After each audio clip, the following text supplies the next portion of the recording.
Welcome back, my brave and beautiful humans. We have another episode of Soul Hygiene tonight with Mr. Tony. I'm excited to really have you get to know him. He is an amazing human being, and I'll tell you a little bit about how we met. I think it's been like 4.5 years ago now. What was that? Almost 5 years, actually. Wow, almost 5 years. When I started my intentional healing journey, which I allude to in previous episodes, I started the Beard Love and Bacon group, which um, is I, how would we describe that? It's a lot of veterans, a lot of people who just basically wear beards, love bacon. But what we do is we raise money through our logo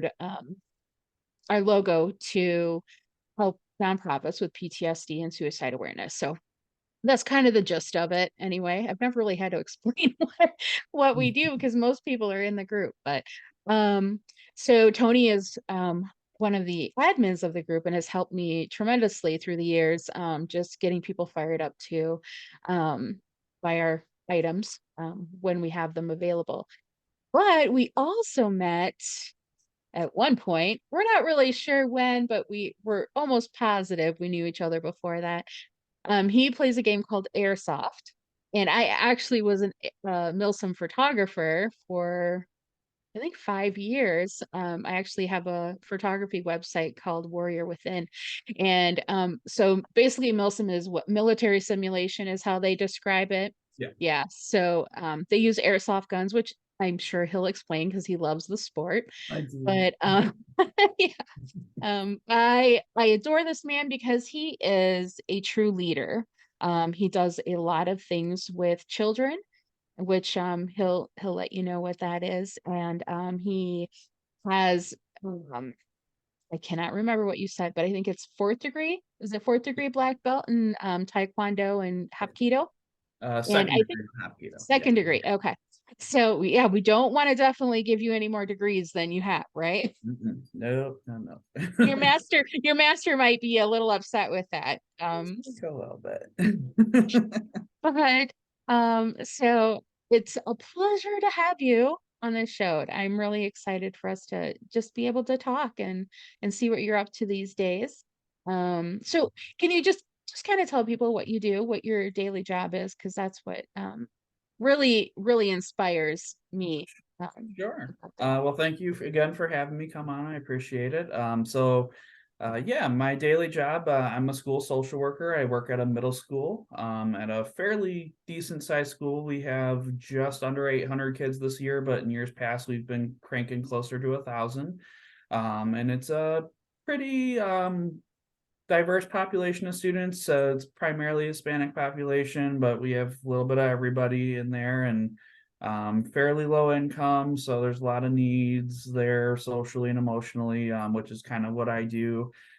So as a school social worker, I primarily work with students in special education, a lot of students on the autism spectrum, things like that, but also students with like ADHD, and other sorts of medical issues as well, including things like anxiety, depression, even some PTSD and things like that, even in children we're seeing these days, as well as kids just even with like things like specific learning disabilities. I actually myself have that in reading and writing. I actually had what's known as an individual education plan growing up. I shouldn't say growing up. I got it when I was in high school, and had to fight tooth and nail. My parents, I should say, had to fight tooth and nail to get that for me. So I can personally speak some truth that, even though you might have a disability, it's not a death sentence, and you can do great things. I am the first person in my family to have a master's degree, so I'm living proof of that. I also have my licensed clinical social worker license, so I am licensed to do private therapy.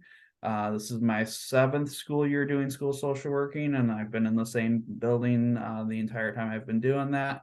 Additionally, before that, I spent 2 years working in a group home with children who have been through all sorts of just horrific trauma. It just blows my mind what humans do to each other. It frankly disgusts me sometimes what people will do to each other. but was very happy that I was able to be a part of the healing process for those kids, and very happy to be doing what I'm doing now. Also within my district, I'm a certified instructor for CPI, which is Crisis Prevention Intervention, or it's actually the Crisis Prevention Institute is what the actual acronym stands for. And I teach something called verbal de-escalation is the primary focus, but it's non-violent crisis intervention, which can include some physical interventions at the highest end of the level of intervention if need be. So I instruct that in our district as well. So I do a little bit of everything. And I also do teach martial arts at school as well. I run an after school program, which I find to be really, really rewarding. I love doing that. And I do that a couple days a week. So, How yeah. many kids do you have in your class? In the program, I currently have, I want to say 28 enrolled. Not Oh, everyone shows up wow. every day. Yeah, but Wow. if I get a full packed class, I've seen like 22, 23 kids showing up at a time. It gets a little chaotic at that point because our space is a little Sure. limited. I'm sure. Yeah, we're like the redheaded stepchild of the athletic slash club program. It's kind of weird. We're not technically in athletics, so like the kids are like, "Oh, do I have to get a sports physical?" I'm like, "Technically, no, but it probably wouldn't hurt, and you still Right. have to fill out all the other sports stuff, and you have to sign up on the sports website and stuff." But yeah, we had to fight for space. So we actually we do our class in a hallway in the school. So yeah, when you have 23 kids vibing for space in the hallway there, it's a little challenging sometimes, but we make it work. But you know what? That is a really great thing to have Yeah. because I know when I was doing kickboxing for a little while when I could, it's one of those things like, you don't know what those kids are going through, but it could be their release. That is their time to just let it out. And Oh, I know when my brothers are both black belts. I actually think in Hapkido, I think they're both black belts in Hapkido. And when I went to some of their classes, they get that hiya, like, and yeah. the master's like, you just do it as loud as you can. And I just remember my brothers were like, you have to like dig deep and just get that out, and it Oh, feels yeah. so good. So when I was doing kickboxing, I would kinda Mhm. incorporate, every time I would punch that, Oh, and it yeah. really does, it's like a release of energy, and when you think about it, it could be their release of negative energy, Yeah. anything like going on in their home or within themselves or whatever's going on around them. So I really love the fact that you take the time to get those kids together. That's a pretty large class for one person as Yeah. well. Yeah, Yeah, no, I love especially in it the too. hallway. I love it too, and I love that you actually brought that up. It kind of triggered something in me. Is I have a kid that I work with both on a social work basis and also comes to my martial arts program, and he's a little guy too, so he's a smaller guy. And when he first started my program, he started it last year, so this is his second year doing this. And when he first started doing those yells, I'm like, I like turned around, I'm like, that yell came out of you? Like, what? I was so like, wow, like man, he had a lot of pent up, like something going on. And at the time, I actually wasn't working with that kid. And this year is actually the first year I started working with this student. And come to find out, sorry, my phone's buzzing here. I'll throw that to voicemail. They can leave me a voicemail there. But working with the student, I come to find out this kid's struggling with some serious anxiety. And sure enough, this is one of his ways of getting it out of his system is just by yelling it out and kicking and punching and getting that out on the targets or in the air even and stuff like that. So yeah, definitely it can be a really empowering thing for both getting that energy out, but also for our quieter kids tend to join this program too, and they are able to boost that energy up and boost their self-confidence and stuff like that too. So it's I always say I really wish everyone, and not that I want to force anything on anybody, but I really wish everybody would try a martial art at least once in their life. I think it's Mhm.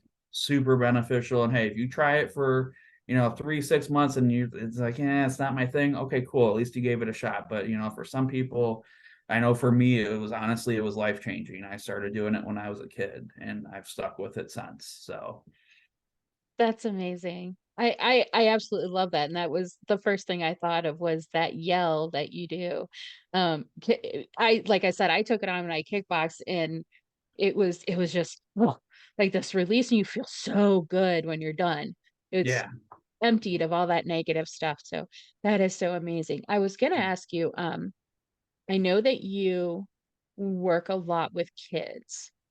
Is there a routine that you have to do at home to kinda get yourself ready to face your days? You know what I mean? Like, 'cause you know you're going into these situations every single day. You've been doing it for, what'd you say, 7 years? Mhm. So, is there, like, a routine that you have to kinda meditate or get yourself ready for your day knowing what you're encountering? I know we were talking a little bit before we hopped on here too, and every day is different, so I can't Right, for right. sure know exactly what I'm going into. Um, but I myself do deal with a little bit of anxiousness myself. And yeah, so I would say there's at least some routines that I do, like just simple things for myself. So like the night before, I know it's gonna sound childish and silly, but like I make if I don't get 8 hours of sleep, or really close to it, it's not going to be a good day. So I do everything in my power to make sure I do that. And part of that for me is like I make my lunch the night before I go to bed. I lay out my clothes the night before I go to bed. If I know I've got like a important meeting or whatever, okay, I get the fancy polo out or whatever. I do that stuff. Um, and then I check it may sound a little neurotic, but I check my email before I go to bed. So I know, okay, the crap storm the night before. Okay, I know kind of what I'm going into. I can kind of Okay. mentally prepare myself. And then in the morning before I go, I check that and I check a couple other things that I need to for my day to know, okay, yep, these last minute things just popped up. Like, okay, this kid got suspended or whatever, and I got to meet with them now or what have you. Just little things like that that for me kind of help me prepare myself for my day, just mentally kind of getting ready. And I think for me too, it helps. I have about a 30-minute commute. So ironically, I listen to podcasts. I listen to your podcast quite a bit. I also listen to several other different ones too on various mental health related stuff, and a lot of different key people. Simon Sinek, I like listening to his stuff a lot. I listen to Walk the Talk America, which is like a guns and mental health podcast, which love shooting sports, and airsoft kind of ties into that too Yes, and all yeah, that. for sure. Um, and just lots of different things. And I'll actually, it's kind of funny. I'll tell my one of my best friends, like, I know I'm kind of preparing myself for a rougher day if I'm listening to like music on the way in. Like that's like my like break the emergency glass sort of deal. Like this is gonna be a bad one or this is gonna be a rough one. Like I need to like psych myself up and get ready to go. Um, and then two, for me, a part of my routine, I'm actually a concealed carry holder, so I actually have to park a certain distance away from the building. So part of that's my routine too. So I park, I get everything put away, of course, and then I'm able to grab all my stuff. And I've got a short, about 1,000 foot walk or a little over 1,000 foot walk to the school, which helps again to kind of clear my mind and just kind of get myself ready for the day and go, okay, yep, I'm ready to go. I know everything's gonna be all good. And by that time, sometimes we've got a group text with all the other counselors and social workers and our psychologists going sometimes, and sometimes it's already gone off, going, oh, okay, it's already started. Well, So and I asked that because, I don't know the statistics, obviously, but people in your field, I mean, you're dealing with violence, you're dealing with, sexual assault, you're dealing with homelessness. I mean, all the things that are the worst of society sometimes, right? mhm, Because that's what these kids' families have, this is what they're going through. yeah, Um, and just like someone who's, and I'm not comparing this to, so don't get me wrong, to somebody who's, been overseas in the military and stuff like that. But um it still can cause mental anguish, mental anxiety, PTSD, because you actually are having to prepare yourself to face this every single day. yeah, And so I don't think sometimes people think about that. Like, bless the cops and the firemen and all the frontline workers, but you're also a frontline worker, social workers, counselors, people who deal with the children every single day and have to see like what these kids go through. Think sometimes you're the forgotten bunch, you know? Yeah, And I so, like to say we're kind of like the, so you mentioned like, firefighters and police officers, mhm, EMT, those are often referred to as first responders, right? right, right. I like to call ourselves like, if those are the first responders, so then we're the second responders, right? That's kind of the way Right. I kind of view us. And Yeah. even when we're going to social work school, which granted, I mean, for me, that was a little bit ago. And you asked for a little bit of statistics. I know for when I was in school, they were saying that, if you're going to burn yourself out in this field, you're probably going to do that within the first 5 years of doing this field. And just because that it is actually a term, it's called secondary trauma. It is a real thing. It's another way it's phrased sometimes is called vicarious trauma. And a new way it's kind of being interchanged a little bit is called compassion fatigue. Is another way it's being phrased. And there, yeah, it's definitely a thing you have to learn on how to protect yourself against. And luckily, when I was going to school, they did really emphasize self-care as being a huge important thing to help your longevity in the field. Otherwise, yeah, it's very easy to get sucked into that and just go, oh my gosh, like, even as we were starting here, it's like, oh my gosh, I can't believe how horrible humans are to each other sometimes. While that is true, there are also, this is why I do all the other things outside of school or even my after school program to be able to see how nice humans can be to each other too, and like to do nice things to for other humans too, just to be able to not only see that, but to be engaged in that process for myself, for me, is a way that I can kind of protect myself against that secondary trauma a little bit. That is a good philosophy to have in your life. I think if you're gonna deal with bad all day long, you have to incorporate that good as well. So yeah, I I I find, especially in the larger cities where there's just so much that kids go through, right? Like Chicago, New York, some of the really, really larger cities. I look at those counselors and social workers as first responders because you're the first ones that are going to talk to them before the police and the firemen get involved, before something happens. You're the ones that have to like really dig deep and find out what's going on in the family, the situations, how you can help them before it escalates, right? So I would actually flip that around and say, you're the first line of defense, I guess is what we could call it, right? So I honor you guys, and I think it's a really tough job, really tough job. But, that you have a lot of good tools though, and I think that, that will maybe take you longer so that you won't burn out as quick. I'm sure you'll get to a point, maybe you've been doing it 7 years, so I'm sure you'll get to the 10-year mark and be like, "Oh, okay, how am I doing now?" Yeah. To self-evaluate is one thing that I had to do, on my journey, every couple of months, self-evaluate. How am I doing? How am I feeling? Am I still on track? Is there something that I need to be doing different? Because I think we should always be like, I call it soul scrubbing, right?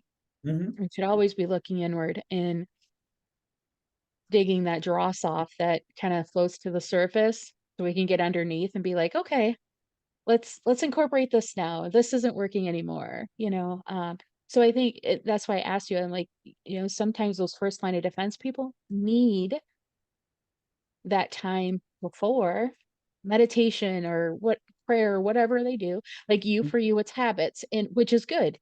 Hmm. Obviously, you're with taekwondo and a black belt and those things, so that has helped you with your habits and your discipline, which is amazing, and I'm glad that those kids have you to teach them that.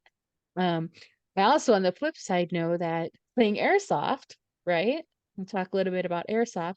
I love the sport. I was never really able to get into the gun part of it, but as a photographer, the shots I was able to take, the men I was able to meet, and I mean, there's some women that play, Yeah. which is amazing. And when I got to talk to some of the men who are veterans, right? They have served.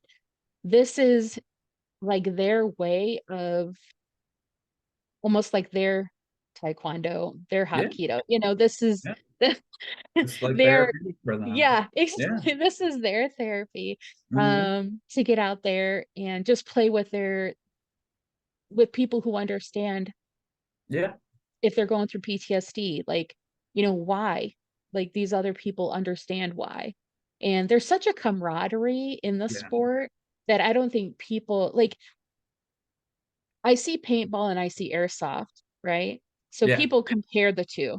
Yes, they And do. I almost separate them because Mhm. they're not the same. They're No, they're really not. and, um, when I was doing the photography and people were like, "Oh, is that kinda like airsoft or kind of like paintball?" And I'm like, "Oh, Yeah, I mean, it's the eh, easiest way to talk about it, but not you really. yeah, like, you shoot people. That's about the That's only about as thing common that" as they get, yeah, uh-huh.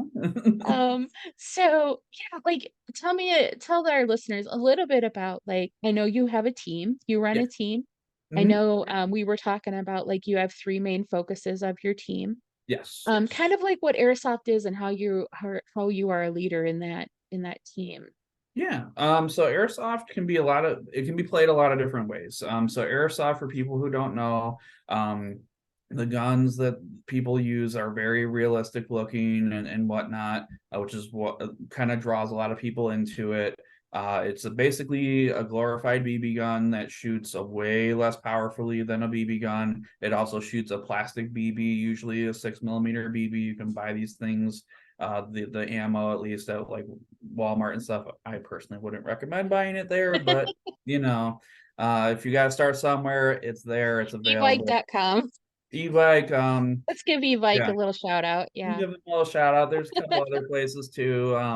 Some of the hobby stores are starting to carry some of that stuff too. I know like Hobbytown USA, at least out by me, carries that sort of stuff and stuff like that. Um, so that's kind of what the guns are. There's a lot of different ways to play it. My team personally, we are what we call an open play team. So a lot of places that do host paintball will also host airsoft. My team has actually started hosting open plays ourselves too, just in the local area near me, because there's not really any airsoft near me. Um, so that's kind of nice that we're able to do that. But basically, open play means just kind of bring whoever you are, bring whatever you got out, as long as it meets the safety rules for chronographing, which they shoot them to make sure they're not shooting too fast and stuff like Right. that. Um, as long as everything's all safe and good and you've got enough safety equipment, or you can usually rent that stuff, you're good to go and play. They'll usually split you up into 2 teams, the armbands versus non-armbands, or they'll figure out a way to designate that so you're not shooting at each other on accident. You're Right. purposely shooting the right people and that sort of stuff. And then you go play some games. Sometimes it's like just simple team deathmatch. You get 1 life, and once you're out, you're out. Sometimes it's like a capture the flag sort of thing. Sometimes they get a little bit more complicated with the scenarios and stuff, and that's where things like military simulation come in at the bigger events and stuff like that. And then there's also these new styles called Speed Soft, which is now a new thing, which is very like tournament style driven. For those that are familiar with paintball, it's very similar to speedball, where it's very high paced, high speed, that sort of stuff.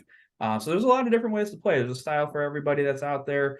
If you're kind of uh, like me, getting a little older, a little more slow moving, Milsim might be more your style. I might be walking around a lot more. But hey, I'm gonna throw on a rucksack and go walk around in the woods for a couple of hours before I see an enemy and go, oh, okay, there he is, and pop, pop, pop, pop, pop, pop, and do that. For me, I love it because there's just so many cool things about it. Obviously I'm a gun person too, so that's an aspect for me. You're fine, bud. Sorry, my puppy's a little obnoxious. I thought we were going to be good here, but apparently not. And then, but too, there's a lot of camaraderie to it. I myself am not a veteran, but there are certainly a lot of veterans that play. I will shout out for sure a lovely, awesome organization called Veterans for Airsoft. I personally know the guy who runs it. Great, awesome, stellar dude. If there's any veterans listening to this that are even thinking about getting interested in airsoft, I would really encourage you to reach out to them. They've got social media presence everywhere for sure on Facebook. I know them. I know he recently, well, recently-ish moved out of the Illinois area. I think he's in Florida now, I think, but they travel all throughout the country. And that's the thing too with airsoft. You can travel all throughout the country to play large events and stuff like that if that's your thing. There's usually something local for everybody too. So I just really encourage people to get out there and try it. I love it. I've been playing it for, gosh, I mean, since I was in middle school, and I'm 33 now. I'll be 33 next week. So, you do the math. I've been playing it for a long freaking time. And I've been running a team now for, I believe we're going on year 6. So, and then for me, I know you asked to talk about the team a little bit. So the team for me, we really want to target new players. Whether you're young or old, I don't care what your age is. We want to help the new players out because there's a lot of little intricacies to the hobby. Just learning how your Mhm. gun works and stuff like that. Just a lot of little things to learn, a lot of safety aspects that we want to make sure people are doing right. We don't want people screwing up the hobby for us and stuff like that and doing stupid things or dangerous things and stuff like that. But also, we want to be a welcoming community, help people out and that sort of thing. And it can be intimidating going for their first time if you don't know anybody and you don't know where to go or what you're doing or how, a high cap magazine works. And if you have no idea what I'm talking about, that's exactly why you should come check us out. Right? That's what we're there to help out. Or if you don't know how to Yeah. adjust your hop up so your BBs fly straight. And again, if you don't know what that is, come check us out. We're happy to help out with it. Um, so that's kind of a little bit about us. Our 3 core values for our team is to be safe, first and foremost, to have fun. It's a game. I think one of the largest event promoters that is actually like known for being super serious and like the most hardcore event promoter, which is called Milsim West. At every I've been to brief, some other games. Yeah. I've never been myself. It's on my bucket list to do one. But I've heard at every brief the people that run it make them say like, I am playing a silly game with silly BB wars and da da da da da, just to like, make sure that people Yeah. realize like, okay, yes, we're doing this cool thing and it's military simulation and there's jokes on the Mhm. internet like don't ruin my immersion and stuff like that, and it's like, oh my gosh, it's like so cringy, but like whatever. Like you do you. um but for me it's about getting out there having fun with your buddies and whatnot. And shoot, half the time it's not even playing the dang game, it's like talking about it Right. before and afterwards and It's the having strategy of it, like it's the yeah, strategy of it and like camping out the night before the yeah. game and like the anticipation. And I mean, even just like, oh my gosh, I'm going to do a video call with my team because I want to make sure we have everything packed. Like, that's fun to me. Like, it's little stuff like that. And then the last core value of our team is mentorship. So, we've got lots of kids that play this hobby too. And again, tying into what I do for my job, I've had kids on my team, unfortunately, have like suicidal ideation and stuff like that. And being the background I'm in, I've got some school, tools and skill set to kind of help handle that Mhm. stuff. But of course, always involves looping in parents and stuff like that. And I have sat in the hospital waiting room with some of those kids to get them admitted and stuff like that too. And we support each other. It's a good tight knit community, and we do what we can to support each other. It's a really awesome group of people Yeah. to check out. And I won't say anything against the paintball guys just because I know airsoft more than anything. Hmm. Um, but I know that it's a tight community. Yeah. I I was a photographer at when they had the game down in Fort Hood and Fort Hood, Texas, and we actually drove down there, Wow. because, I mean, it would have cost a ton of money to get all the gear on the plane and, Hmm. go through not customs, but, have everything checked and then all the guns Yeah. checked. I mean, it would have been a nightmare, Wow. but, Yeah. so yeah, so I went down to that one, and I think you had said we met at a Black Ops one, Hmm. briefly, Yep. and then, I did do Operation Irene in Georgia, the last Okay. Operation Irene that Lions Claw did, Nice. which was it was amazing. I will tell you someone's gun was hot because I got pelleted right down the side of my neck, just Ugh. they're taking pictures, and I'm like, "What Ow. just happened to I'm me?" wearing bright orange or Yes. bright yellow. Don't shoot Yeah, me. I was, literally in I had my yellow vest on, I had bright fluorescent pink on, I had a pink bandana, I'm, like, holding a camera going, Like, "What how much more shooting? painfully obvious can it be? Why are you Yeah. shooting?" But, it's fun though, there's a lot of guys that, I was able to meet, that I would have never been able to meet otherwise, and some Navy or some yeah, some Navy SEALs, one of the colonels that was in uh, he wasn't in it, but the movie was portrayed, in Black Hawk Down, Okay. he played, and oh, I went to the Detroit one too before the factory got, uh Oh, yeah, I heard about demolished, uh-huh. they had the Detroit one, so I have pictures of that Yes. as well, but Yes. the one thing, like I said, the one thing that I found that the airsoft community has is great camaraderie. Even if Mhm. one person screws up, they're all like, "Hey, let's talk about this." They're not Mhm. like, "You're done, you're out of here," Yeah. sometimes that There has are certain happened. lines. Yeah, there's certain lines you can't cross, It's but, like it's very yeah. rare, Yeah, it's very and it's rare, usually and like, we're gonna try to coach you before we, yes. like, cut ties, yeah. And it's the same Exactly. thing with my team too, like, like, we do have a process for recruiting stuff, and generally speaking, Mhm. if you're not a jerk, you're getting on my team, no problem, but we've had to cut a few people, it's after multiple times and trying to coach them through things, Right, and, sometimes people aren't ready to be coached. I will never say a right. person's not coachable, just some people aren't ready at that time. I They're just actually not had ready. somebody Right. yeah, I had somebody that, tried out with our team. We had to let them go. They ended up making another team, like, I wanna say, like, maybe 2 years after that, ran into them down the road, there was no hard feelings, and I think, honestly, just giving that person that feedback, at that time, really kinda helped them out and helped them grow as a player and as a person, and now they're doing much better, so, Right. hey, we were a stop along the way of their journey, and that's cool with me. Right. And obviously, I want to preface that, we're not encouraging kids to get involved if the parents are not for guns or No.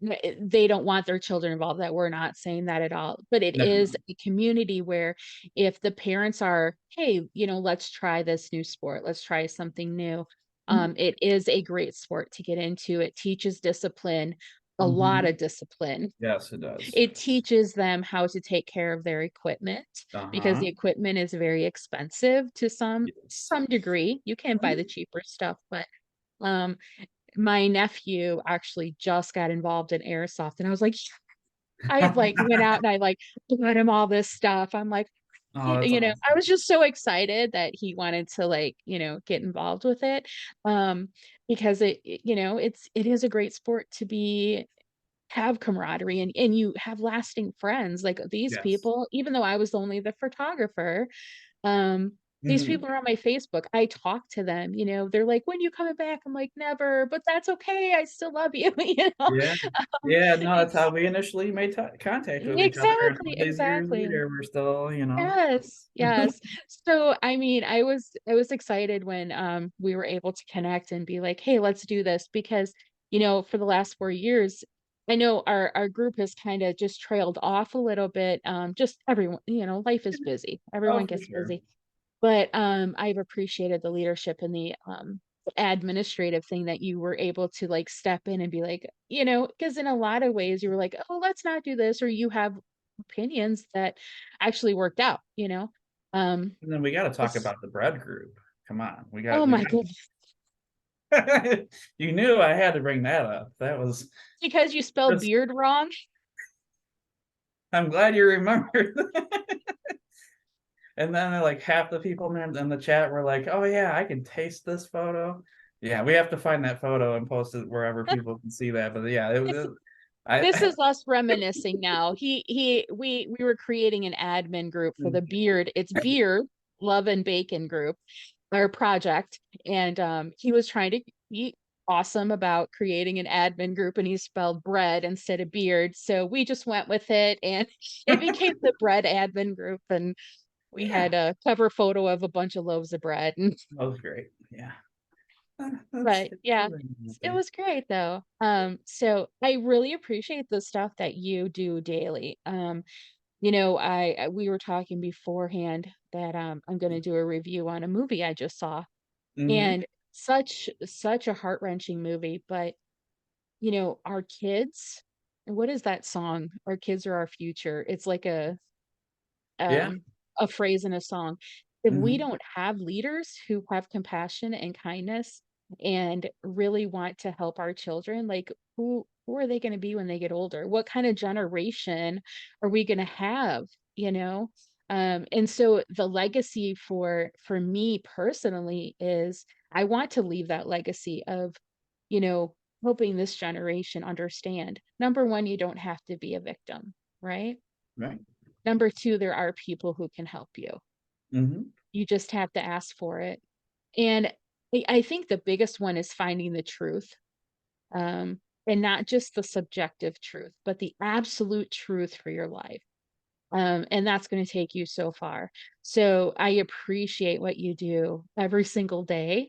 I almost feel like you're going into the fire every single day and, you know, trying to get these kids and out of it, or at least helping them understand that, you know, there's hope for their future. They they're not stuck. And I think that's the biggest thing some kids think when they're in these situations that they're stuck and this is just their life and it's not.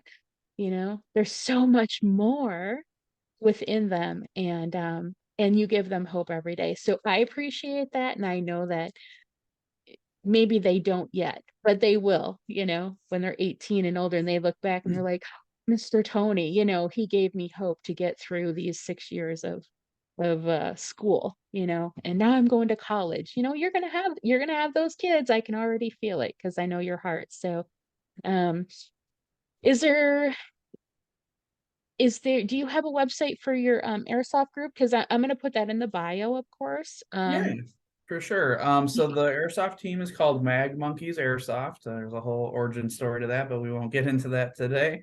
As so we are on Facebook and Instagram for sure. We also have a couple of YouTube channels that we are one not so active on, and one we post like our raw footage on. So that one's pretty active. But we're pretty active on Facebook and Instagram, and you can definitely message us there for sure. That's probably a good way to reach me. Yeah. I'll put that information in the bio when we post the episode. Do you take any one-on-one emails? Do you do things like that? So yeah, I mean, I was thinking about this a little bit as I've listened to some of your previous episodes. So, you know, if people are wanting to reach out, obviously I work in a school, so I'm a little limited there. But if, you know, if you're a parent maybe and you have like a student with an IEP or something like that, and you want maybe a second set of eyes to look at something, I'm happy to at least if you want to reach out to me to at least have a conversation with you about that. So yeah, I can give you my email. I'll give that right here, right now. It's TJALONSO134 at gmail.com. Is a good way to reach me and get reach out to me and get a hold of me. We can definitely set up a time to chat, or we can just email back and forth about what might be going on, and I'll do whatever I can to help out. That's wonderful. You are an amazing human being. I think anyone who does your job daily, you know, you show what the compassion that I wish that every single person had. So, you're amazing and just keep going. Keep doing what you're doing because our children need it, you know? They definitely need a person like you, so I appreciate you. And we're gonna end the show here, but I will put Mr. Tony's information that he just gave in the bio, and if you have any questions, you can also email the show at soulhygiene.net@gmail.com. And I appreciate everyone. Thank you so much for joining us for another episode of Soul Hygiene. We will see you later. Bye-bye.